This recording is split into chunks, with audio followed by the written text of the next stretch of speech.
మీ పెట్స్ని కానీ మన యూట్యూబ్ ఛానల్తో మీరు అమ్మాలనుకుంటే క్రింద ఇస్తున్న వాట్సాప్ నెంబర్కి మీ పెట్స్ యొక్క డీటెయిల్స్ షేర్ చేయండి. ఈ వీడియోలో మీరు చూస్తున్నది రసంగి డేగ పెట్ట అండి. ఇది కోపిరేజా జాతికి సంబంధించిన పెట్టగా చెప్తున్నారు.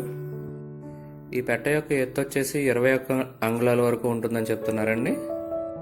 పెట్ట యొక్క బరువు వచ్చేసి 3 కేజీల వరకు ఉంటుందని చెప్తున్నారు. ఈ పెట్ట యొక్క వయసు 10 నెలలుగా చెప్తున్నారండి. ఫైనల్గా ఈ పెట్ట యొక్క ధర వచ్చేసి 4500గా చెప్తున్నారు. ఈ పెట్ట ఉన్న లొకేషన్ కంచికచర్ల విలేజ్, కంచికచర్ల మండల్, ఎన్టీఆర్ డిస్టిక్లో అవైలబుల్గా ఉందండి. అన్ని ప్రధాన నగరాలకి ట్రాన్స్పోర్టేషన్ ఫెసిలిటీ ప్రొవైడ్ చేస్తామని చెప్తున్నారు. వ్యూవర్స్ అందరికీ విన్నపం ఏంటి అని అంటే, ఎటువంటి ఆన్లైన్ ట్రాన్సాక్షన్స్ చేసి ఫ్రాడ్స్లో ఇరుక్కోవద్దని చెప్పి మనమండి. కుదిరినంత వరకు వెళ్ళి చూసి తీసుకోండి. నమ్మకం ఉంటే మాత్రమే ఆన్లైన్ ట్రాన్సాక్షన్స్ చేయండి. ఈ వీడియో కనుక మీకు నచ్చినట్లయితే తప్పకుండా లైక్ చేయండి. మరిన్ని ఇలాంటి వీడియోలు మా ఛానల్లో మీరు మిస్ కాకుండా చూడాలంటే మా ఛానల్ తప్పకుండా సబ్స్క్రైబ్ చేసుకోండి. Thank you all.